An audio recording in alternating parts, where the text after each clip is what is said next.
जय श्री राधे, जय श्री राधे।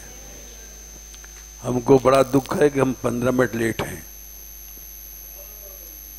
क्योंकि हमारी घड़ी गड़बड़ थी और 15 मिनट का नुकसान बहुत बड़ा जीवन का नुकसान होता है।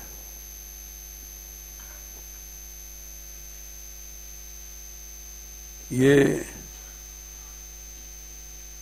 जीवन में लेट नहीं होना चाहिए कभी। जो मनुष्य जीवन के क्षणों की कीमत नहीं जानता है वो साधक नहीं है। इसलिए हमें बड़ा दुख है इस बात का। हम लेट कभी नहीं होते हैं, लेकिन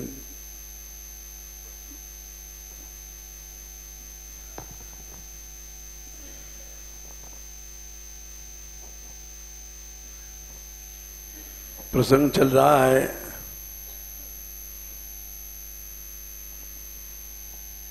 श्रीमद् भागवत के महत्व का।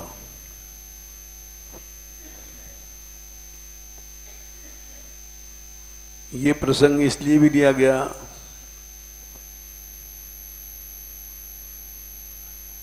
कि ब्रज का जो साहित्य लिखा गया प्रथम खंड अब दूसरे खंड का लिखना प्रारंभ हो जाएगा और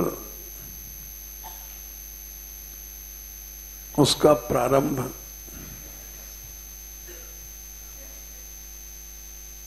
धाम की महिमा से ही होना चाहिए। तो इसलिए इस विषय को लिया गया है।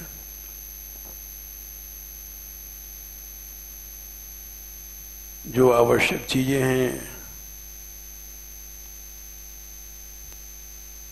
वो मुरली नोट करती रहेंगी,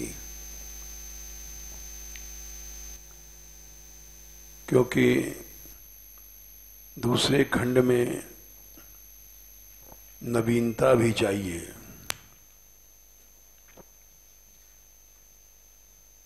धाम की महिमा नवीन ढंग से रखी जाए और वो शास्त्र सम्मत हो गए।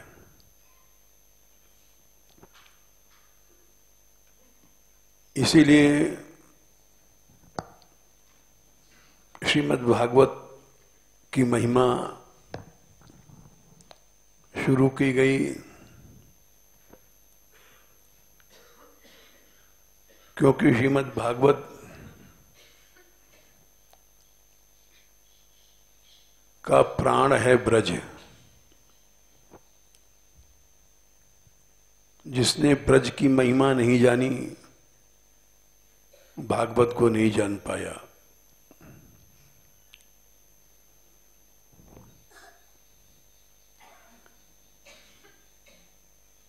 श्रीमद् भागवत का महात्म्य जो पद्म पुराण में है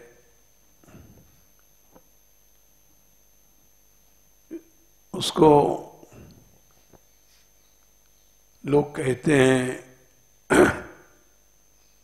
उसका सार क्या है। उसका सार है ब्रज।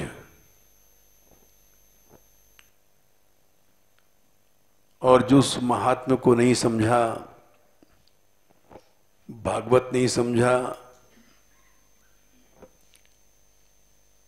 और जो ब्रज नहीं समझा वो महात्म्य को नहीं समझा।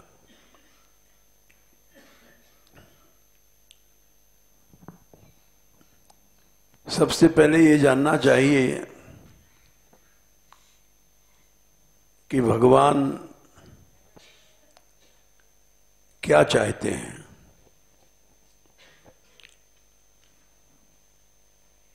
भगवान चाहते हैं, भगवान है क्या, केवल कृपा ही भगवान है।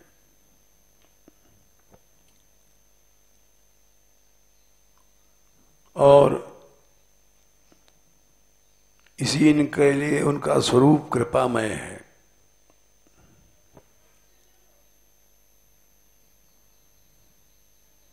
उनका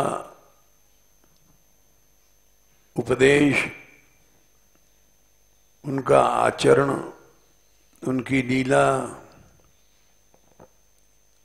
ये सब कृपा के लिए है। सृष्टि क्यों भाई? कृपा के लिए भाई। भगवान ने सोचा अनंत जीव अनादिकाल से चल रहे हैं,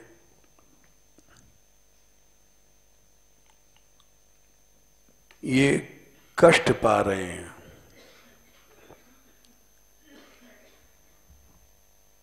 तो इनका कल्याण कैसे होवे? लोग पूछा करते हैं भगवान ने संसार क्यों बनाया? भगवान ने इसलिए बनाया कि जब देखा अनंत जीव हमारे उदर में सो रहे हैं, इनको कर्म करने की शक्ति नहीं है, इसलिए इनको फिर से चेतन करें और उचित कर्म करके ये मेरी शरण में आ जाएं। इसलिए भगवान ने संसार बनाया। उनका कोई स्वार्थ नहीं था। संसार इसलिए नहीं बनाया कि संसार में लोग कष्ट पावें, संसार से छूटें। इसीलिए भगवान ने ब्रह्मा जी को सबसे पहले चतुश्लोकी भागवत का उपदेश किया।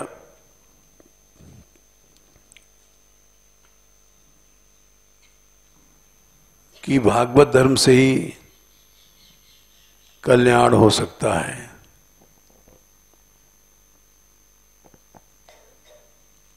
ब्रह्मा जी ने नारद को सुनाया, नारद ने व्यास को, फिर शुकदेव, इस तरह भागवत चल पड़ा।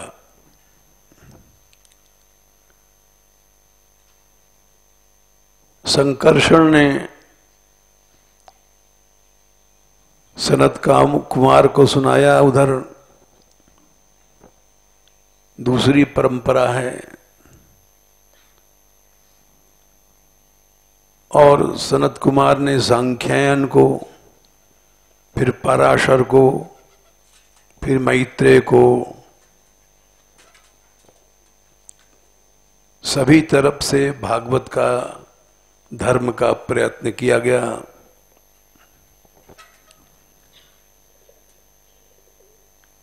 चाहे वो ब्रह्मा जी की परंपरा है, चाहे वो संकर्षण द्वारा चालित सनत कुमार सांख्यायन की परंपरा है, लक्ष्य है भागवत।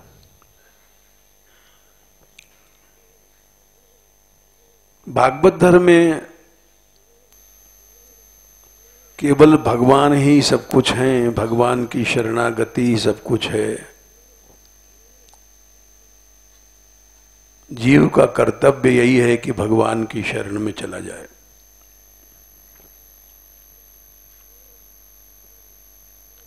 न मां, न बाप, न पिता, न पुत्र, न स्त्री न पति, एकमात्र भगवान ही सब कुछ है। और उसकी शरणागति से, उसको सब कुछ मानने से भगवान सर्व संबंधी भगवान है।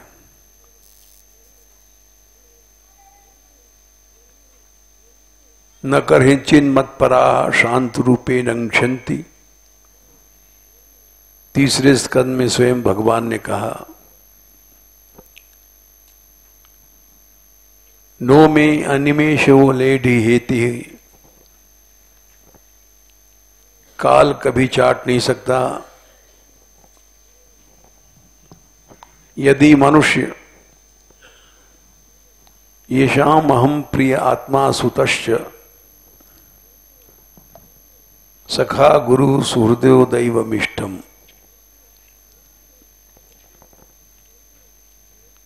ये बात भगवान ने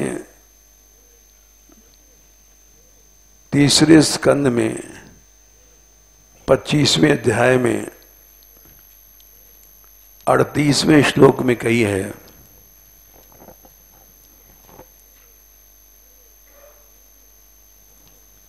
उन लोगों का नाश नहीं होगा,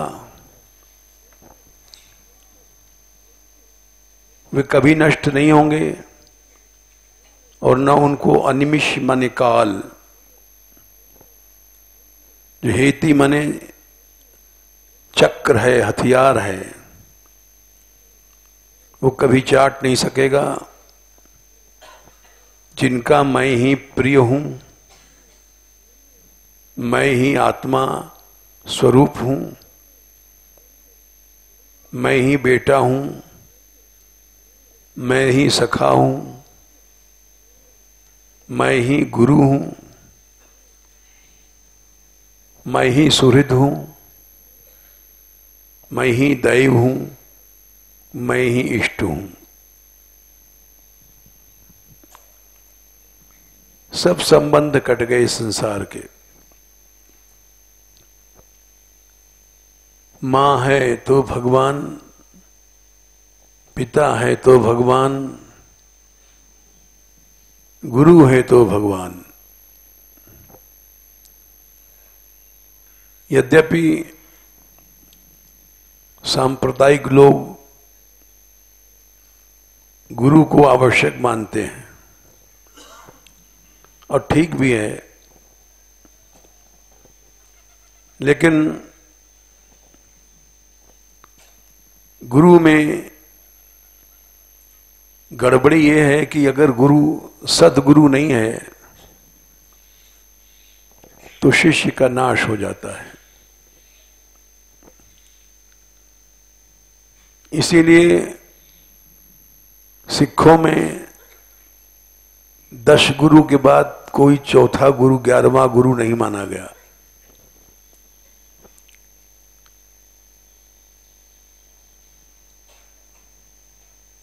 कि बहुत से गुरु हो जाते हैं तो बहुत से मत हो जाते हैं, जीव का नाश हो जाता है।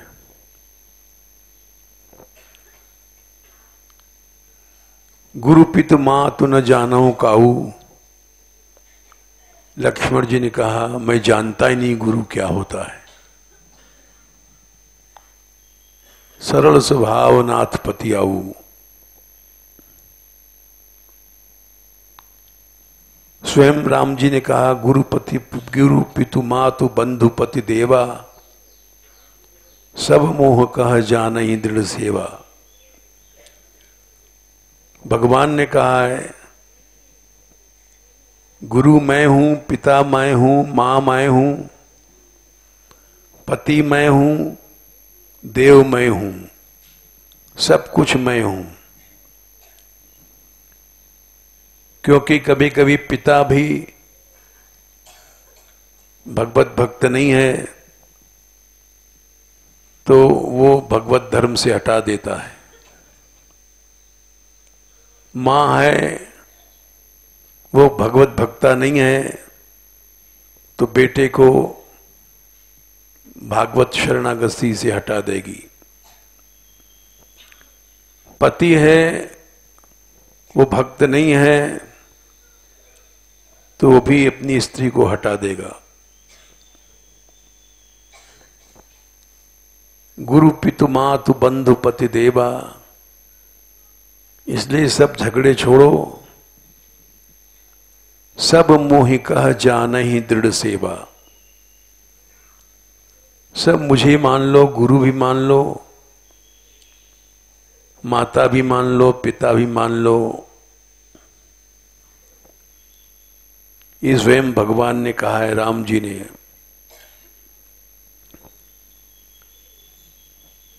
क्योंकि बहुत थोड़ा सा फर्क बनने से ही भगवत शरणागति चली जाती है।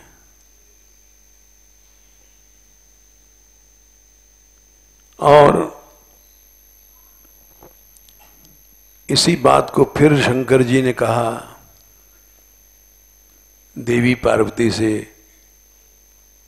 गुरु पितु मातु प्रभु, गुरु पितु मातु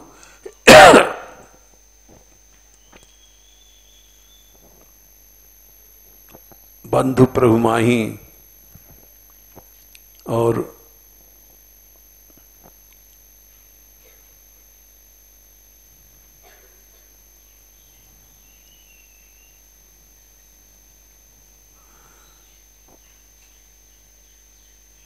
उमा राम सम प्रिय जग माही, गुरु पितु बंधु, गुरु पितु मातु बंधु प्रभु नाही। शंकर जी ने कहा कि हे उमा, भगवान ही प्रिय हैं, न वैसा प्यार गुरु कर सकता है, न पिता, न माता, न बंधु, न प्रभु। तो इसलिए इन सब कारणों से स्वयं भगवान ने कहा कि तीसरे स्कंद में 25वें अध्याय में निर्णय दे दिया भगवान ने, 3:25-38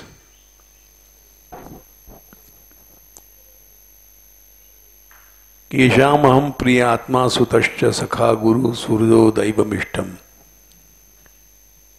इस पर लोग बहस करते हैं, कहते हैं गुरु करना जरूरी है, नहीं उसकी गति नहीं होगी। इसमें गुरु का विरोध नहीं किया गया है, गुरु भगवान को माना गया है। क्योंकि जैसे एक संप्रदाय, एक आचार्य की बहुत सी शाखाएं हो जाती हैं और उसमें आपस में मतभेद हो जाता है, उस मतभेद में भक्तापराध शुरू हो जाता है और वो अपराध इतना भयंकर होता है कि भगवान सब अपराध सह लेते हैं, भक्तापराध नहीं सह पाते। अनेक संप्रदायों में यही हो रहा है। इसलिए हिंदू समाज संगठित नहीं है, विभाजित है, विभक्त है। यही प्रश्न उद्धव जी ने किया था, जब एक तत्व है, वदन्ति कृष्ण श्रेयांसी बहूनि ब्रह्मवादिनः। हे कृष्ण, कल्याण तो एक ही है और कल्याण के रास्ते बहुत से क्यों हैं? तो भगवान ने इसका उत्तर दिया था कि प्रकृति स्वभाव विभिन्नताओं के कारण अनेक मत हो गए। ये 11वें स्कंद में प्रश्न किया है। कौन सा अध्याय है?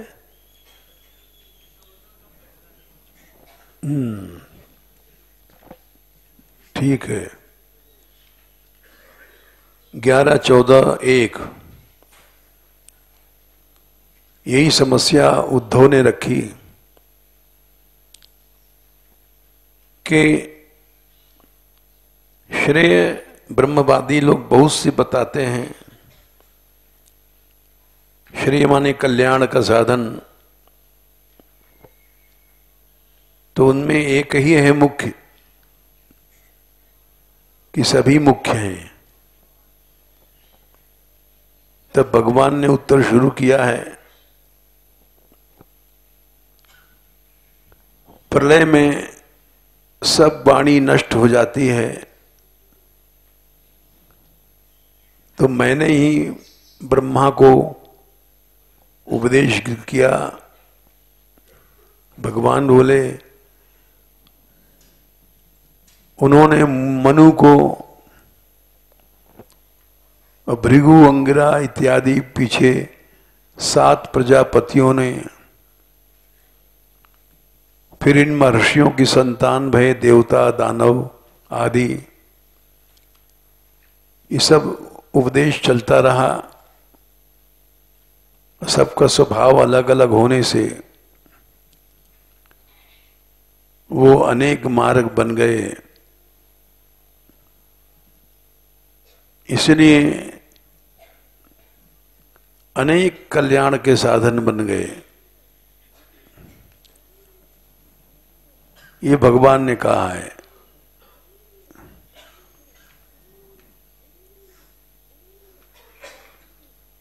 कर्मयोगी यज्ञ दान तप आदि अलग अलग पुरुषार्थ बताने लग गए।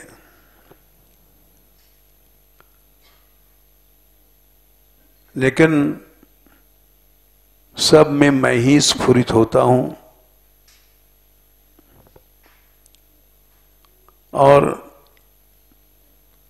मेरा भक्त जितना प्रिय है उतना न ब्रह्मा प्रिय, न शंकर, न संकर्षण। 11, 14, 15 में कहा है, हमारा भक्त कैसा है? निरपेक्षम मुनिम शांतम निर्वैरम समदर्शनम। वो इतना बड़ा होता है कि मैं भी उसके पीछे घूमता हूं। इसकी चरण रेणु पड़ जाए और मैं पवित्र हो जाऊं। 11, 14, 16। भक्त के क्या लक्षण हैं? जिसके अंदर सांसारिक कामना नहीं है, 17।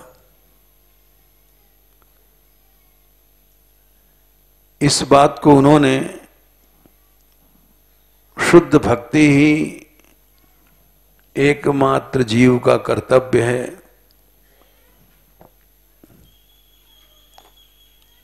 अब शुद्ध भक्ति क्या है? सभी चीजों को छोड़ करके भगवान की अनन्य शरण। सर्वधर्मान परित्यज्य माम एकम शरणम ब्रज। गीता में भगवान ने यही कहा, अधर्मों को तो छोड़, धर्म को ही छोड़ना पड़ता है। एकमात्र मेरी शरण आ जा,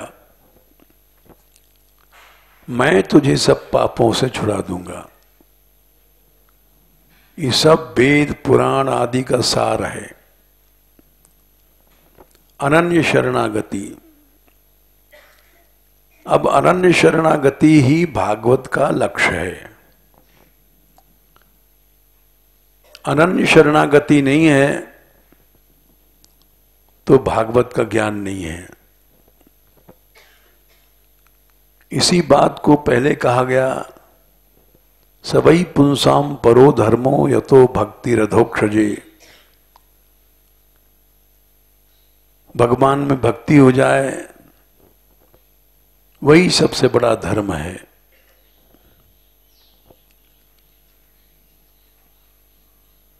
भक्ति कैसी हो? अहितुकी अव्यवहिता, या भक्ति पुरुषोत्तम। अहितुकी मतलब किसी मतलब से भक्ति नहीं किया जाए, स्वार्थ रहित भगवान से प्रेम हो। अव्यवहित माने रुके नहीं बीच में। ऐसा नहीं कि 1-2-4 दिन को कोर्स करके चले गए। व्यवधान नहीं होना चाहिए, उसको कहते हैं भक्ति। न जन्म से न मरण से, किसी तरह से जो रुके नहीं।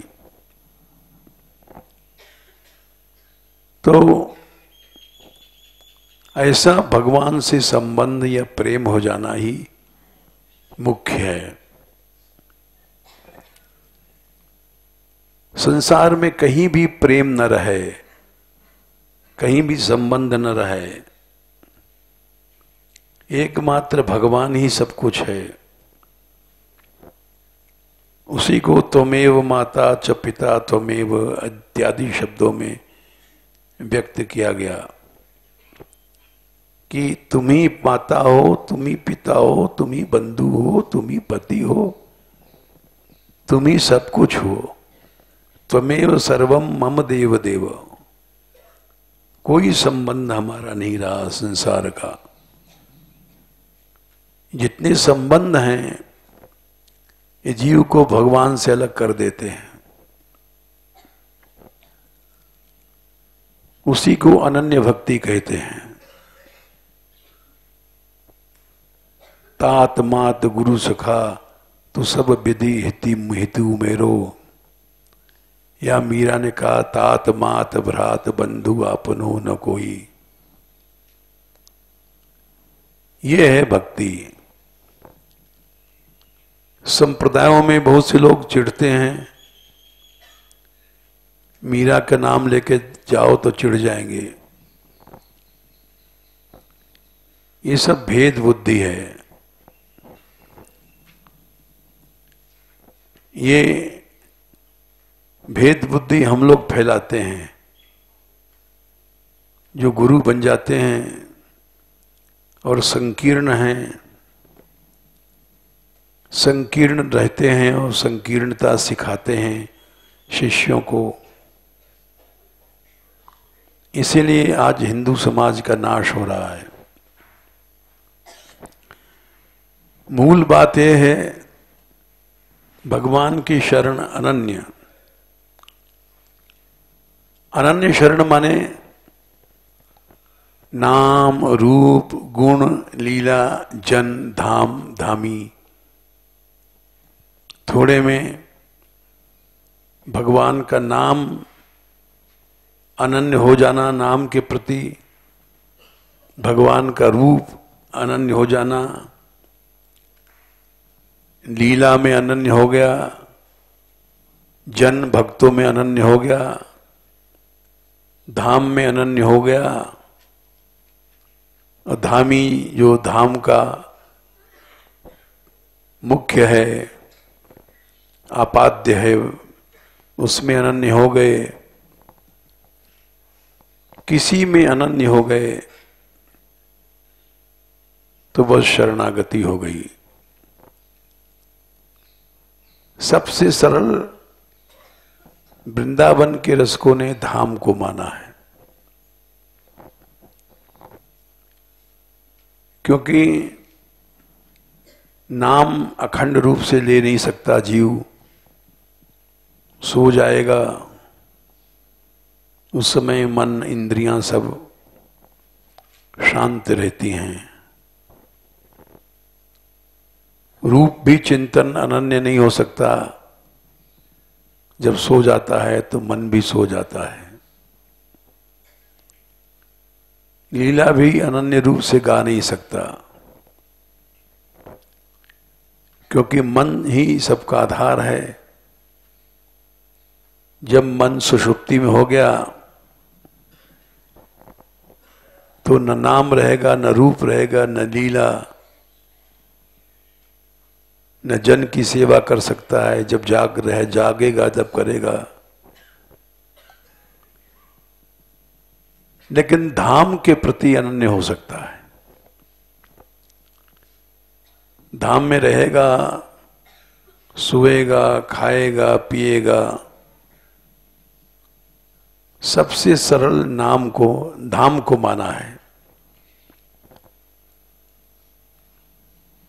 सबसे सरल, सबसे सीधा। जैसे कि भगवान राम ने स्वयं कहा है,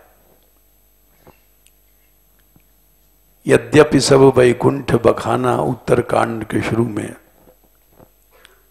रामायण का सार है। यद्यपि सबने वैकुंठ का वर्णन किया, वेद पुराण विदित जग जाना। वेदों में, पुराणों में सब जानते हैं इस बात को कि वैकुंठ धाम ही धामों में सर्वश्रेष्ठ है। वैकुंठ से बड़ा क्या है? भगवान बोले, अवधपुरी सम प्रिय नहीं सोऊ, यह प्रसंग जाने को।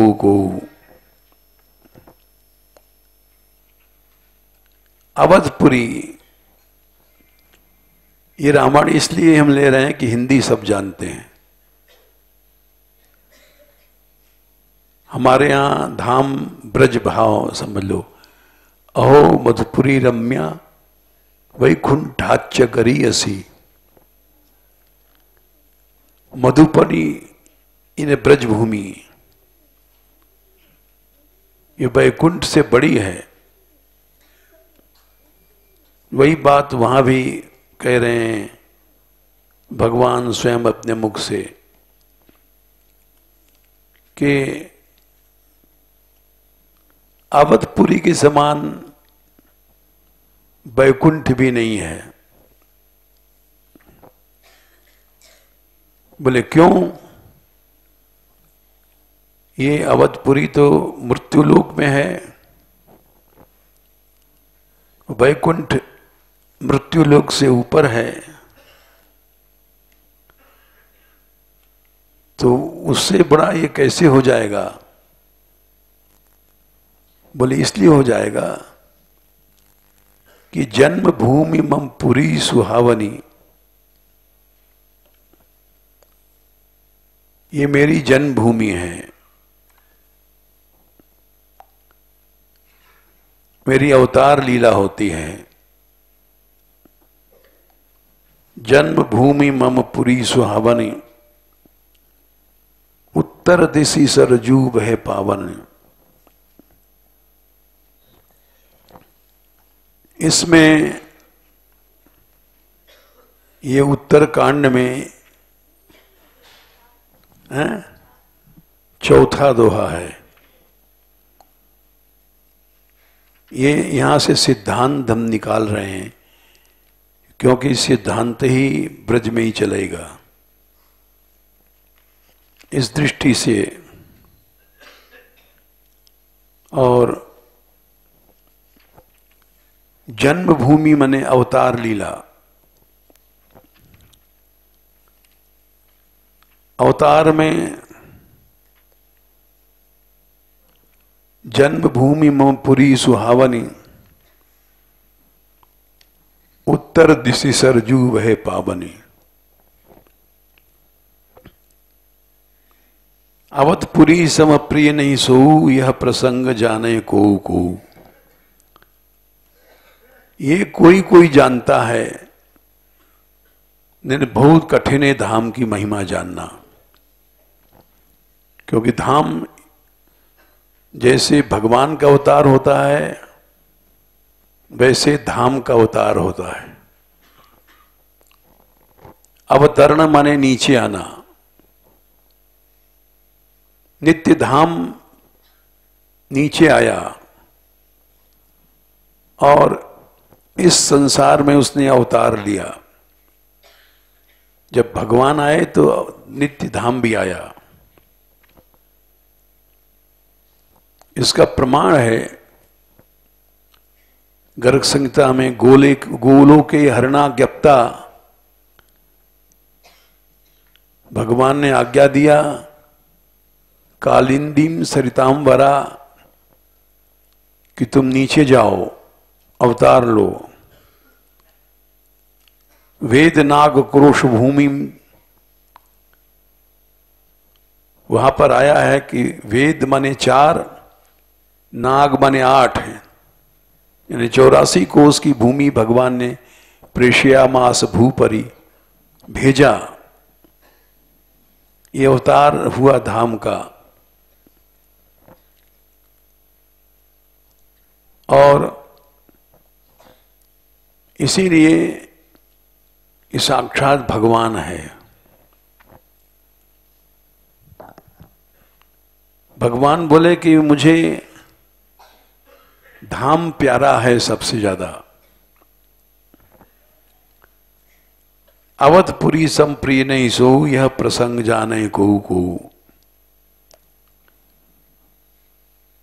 क्योंकि ये मेरी जन्मभूमि है, अवतार भूमि है।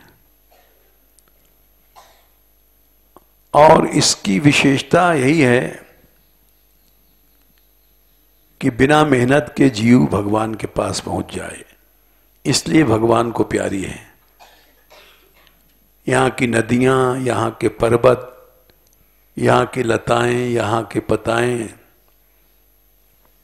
नीचे कहते हैं उत्तर दिशि सरजू वह पावनी। अयोध्या में उत्तर दिशा में सरजू है, यहां जमुना है। जा मज्जनते बिनहि प्रयासा, बिनहि प्रयास, मेहनत नहीं करना पड़े। भगवान इतने दयालु हैं और चाहते हैं कि हमारी गोद में आ जाए। जैसे माँ अपने बच्चे को चाहती है कि हमारी गोद में आ जाए, वही भगवान का स्वरूप है। और ध्रुव जी ने कहा वाश्रेव वत्सकम अनुग्रह का तरोस्मान। भगवान वात्सल्य में अलब्याई गया है। वाशरा कहते हैं तुरंत की ब्याई भई गैया। अपने बछड़े से जितना प्यार करती है उतना ही भगवान करते हैं। संसार में अनेक प्राणी हैं, लेकिन गैया के समान वात्सल्य कहीं नहीं है। बोले क्यों? बछड़ा पैदा हुआ तो उसके गंदगियों को चाट करके खा जाती है। ऐसा कोई प्राणी संसार में नहीं है जो अपने बच्चे के अवगुणों को चाट के खा जाए। इसलिए भगवान इतने कृपामय हैं, वो चाहते हैं कि बिना ही प्रयासा, हाथ पांव ना हिलाना पड़े और मेरे पास बच्चा आ जाए। मम समीप नर पावहि बासा, हमारे पास आ जाए। जैसे हर मां चाहती है कि बेटा बेटी हमारे पास रहे। यही वात्सल्य का स्वरूप है। बोले मान लो उसने स्नान नहीं किया, तब कैसे आएगा? बोले उस धाम में रह लो। अति प्रिय मोह ही यहां के वासी, यहां रहने मात्र से ही जब रहेगा तो मलमूत्र भी त्याग करेगा। वो धामापराध भी करेगा। मां के गोद में बच्चा मां को लात भी मारता है। कबीरदास के पद है कि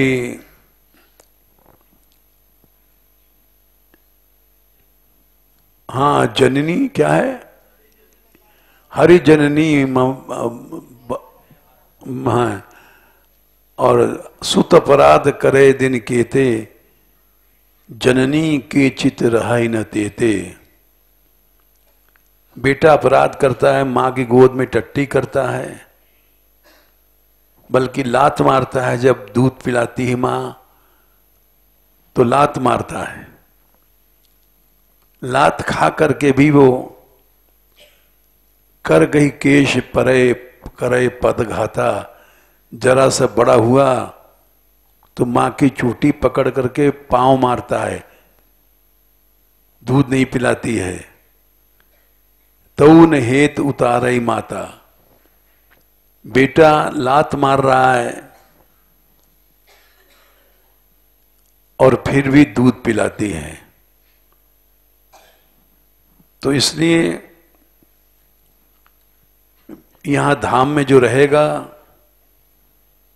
वो अपराध करेगा, लेकिन फिर भी अति प्रिय मोई यहां के वासी, मम धामदा पुरी सुख राशि।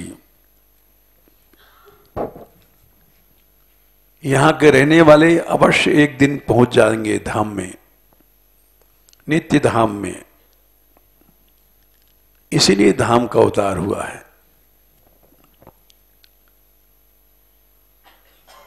ये बात भगवान ने इसलिए कही कि वो चाहते हैं बिना प्रयास, ये उनका कृपामय स्वरूप है। और ये स्वरूप कोई कोई समझता है, जैसे हम लोग दोष देखते हैं, ये बड़ा लोभी साधु है, ये बड़ा कामी साधु है, ये बड़ा क्रोधी है। ये सब भगवान नहीं देखते।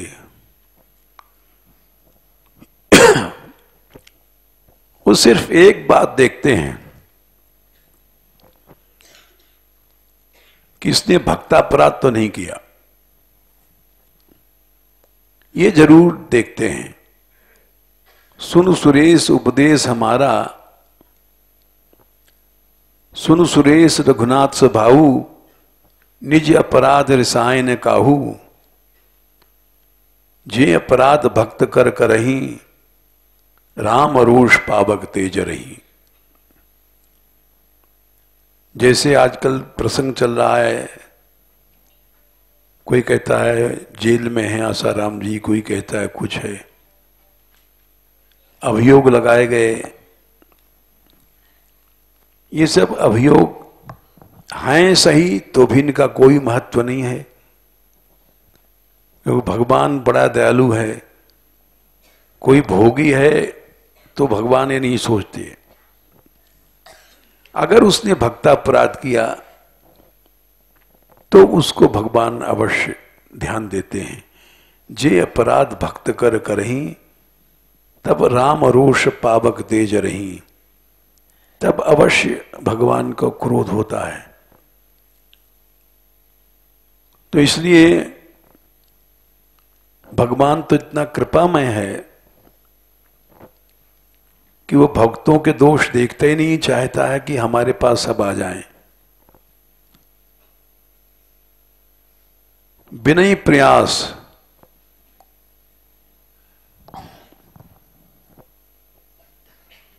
तो वो धाम में सामर्थ्य है।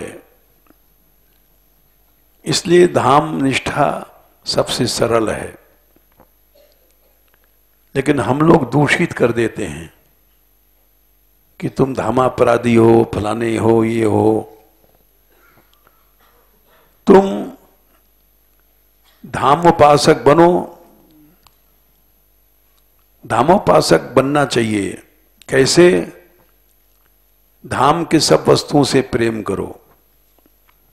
यहाँ की नदियां, यहाँ के लताएं, यहाँ वृक्ष, ये सब ऊपर से आए हैं। तो इनमें भेद नहीं करो। धाम में भी लोग भेद करते हैं, इसलिए वो धामापराधी बन जाते हैं, क्योंकि धाम का अवतार हुआ है। भक्तापराध हम लोग करते हैं। भक्तापराध और धामापराध एक ही है। धाम से बड़ा भक्त कोई नहीं है, क्योंकि श्रीमद् भागवत में ये कहा गया, गिरिराज जी को हरिदास वर्य। वेणु गीत में क्या श्लोक है?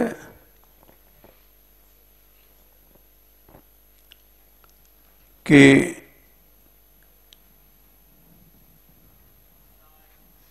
हंतायम अद्रि रबला, अद्रि मने गिरिराज जी हरिदास वर्य हैं, भगवत भक्तों में श्रेष्ठ हैं। हंतायम अद्रि रबला हरिदास वर्य, यद राम कृष्ण चरण स्पर्श प्रमोद। तो ये धाम भगवान ही है, साक्षात भक्त है। धामापराध माने भक्तापराध। मानम तनोति सह गो गणयोस्तयोर यत पानी सुयवस कंदर कंद मूलई। गिरिराज जी भक्त हैं, भक्त सेवा करता है। गैयाओं के साथ, गण माने उनके सखाओं के साथ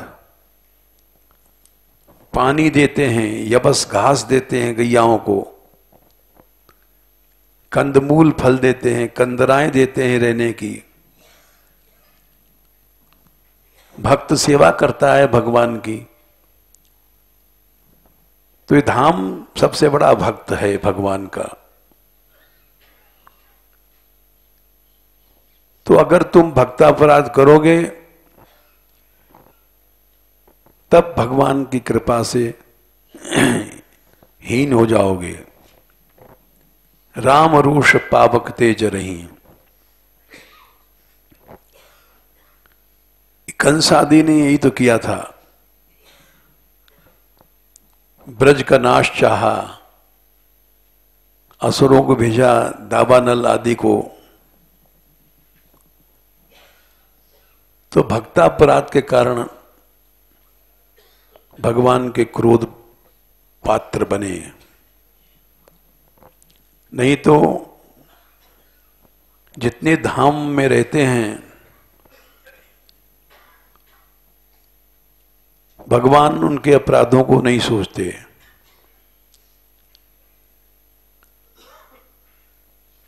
सिय निंदक अख गो ओघ नसाए। जो अक्षय अपराध हैं, सीता जी की चरित्र पर लांछन लगाया, वो अघ ओघ था, पाप का समूह था। धाम ने नष्ट किया। यहां तक कि श्वान किए पुरबाहर, जति गयंद चढ़ाई। एक कुत्ते ने आकर शिकायत किया, एक साधु ने डंडा मारा बिना मतलब। कहीं पंगत खा के आ रहे थे महंत जी और खूब माल खाए थे, हाथों में खुजार मची, बेमतलब एक डंडा मारा कुत्ते को। उसने जाकर के राम जी के दरबार में पुकार किया, आओ आओ करते। जति थे, बड़ा भारी महंत स्थानधारी, जबकि भगवान का अवतार होता है साधु ब्राह्मणों के लिए, लेकिन ये नियम तोड़ दिया। श्वान कहे कि ये पुरबाहर, बोले इनको हमारे नगर से निकाल दो, यही दंड है, और हाथी पे चढ़ा के निकालो सम्मान के साथ। इन्हें वेश का सम्मान किया भगवान ने, लेकिन नगर से निकाल बाहर कर दिया। यही दरबार दीन को आदर, रीत सदा चली आई, रघुवर रावर इह बड़ाई। तो धामापराध माने भक्तापराध। हम लोग संकीर्णताओं में फंस करके धामापराध करते हैं। अभी कोई प्रश्न कर रहा था हमसे कल भी कि महाप्रभु जी बरसाने तो नहीं आए, तो सुन के हम चुप रहे। हमने कहा उसका माने उसका बरसाने से भेद है, फर्क है, घृणा है। ऐसी बातें सिखाना ये गुरु लोग करते हैं। और ये यहां तक कहा गया कि पहले मायापुर जाके रहो, वहां करुणावतार महाप्रभु जी हैं, उसके बाद तुम धाम में रहने के अधिकारी हो जाओगे। ये सब गुरु लोग संप्रदाय भेद से अशुभ बातें सिखाते हैं, और ब्रज निष्ठा से यानी भगवत निष्ठा से जीव का नाश हो जाता है। जबकि शतकार कहते हैं, दूरे चैतन्य चरणा कलिराविर भून महान। प्रेम देने वाले चैतन्य देव चले गए, अब कैसे प्रेम मिलेगा। कथम प्रेम प्राप्ति बिना वृंदावन रज सेवया। धाम में ही एकमात्र रहने से प्रेम मिलेगा। भले चैतन्य चले गए तो चले गए, लेकिन धाम तो है। लेकिन आजकल का जो आचार्य है वो उल्टी बात सिखाता है कि पहले वहां रहो तब तुम यहां रहने के अधिकारी बनोगे।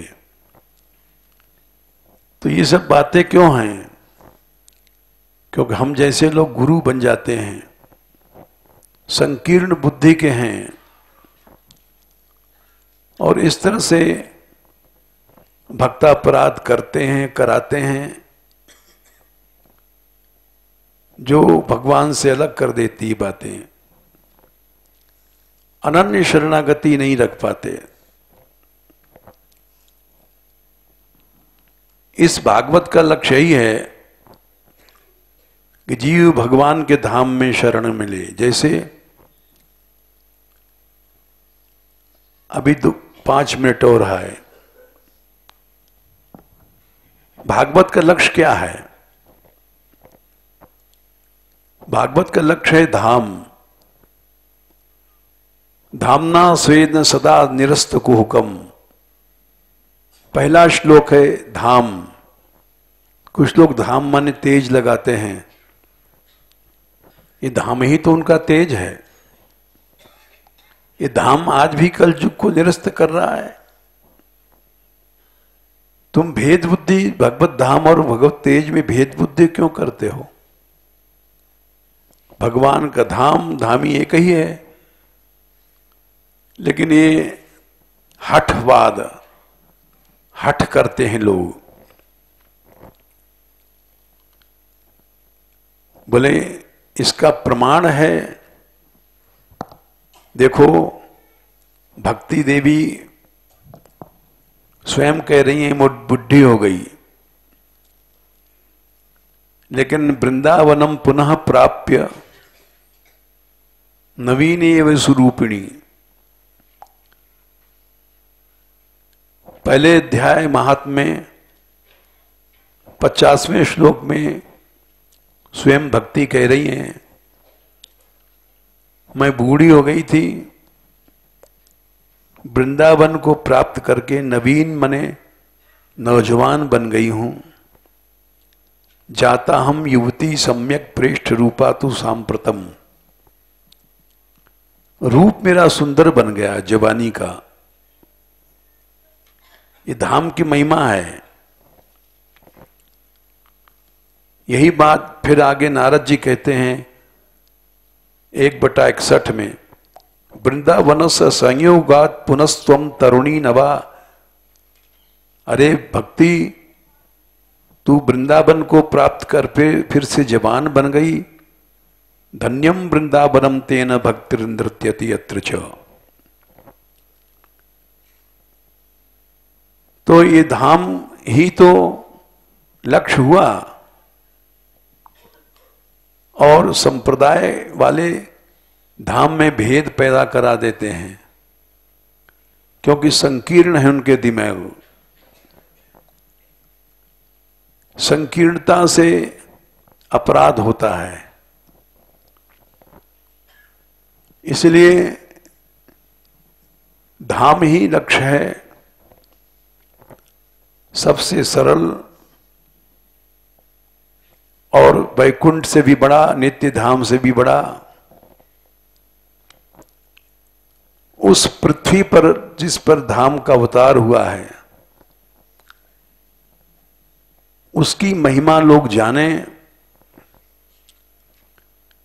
सहज में ही भगवान को प्राप्त हो जाओगे। जा मज्जनते बिनहि प्रयासा, मम समीप नर पावहि बासा। कठोर साधन करने की जरूरत नहीं है। श्रद्धा से रहो। अति प्रिय मोई यहां के वासी, मम धाम दा पुरी सुख राशि। तो धाम ही लक्ष्य है। श्रीमद् भागवत का, भगवत शरणागति का, उसका पहला खंड आ गया, अब दूसरा शुरू होगा। इसलिए धाम की भूमिका थोड़ी सी बता दिया। जय श्री राधे।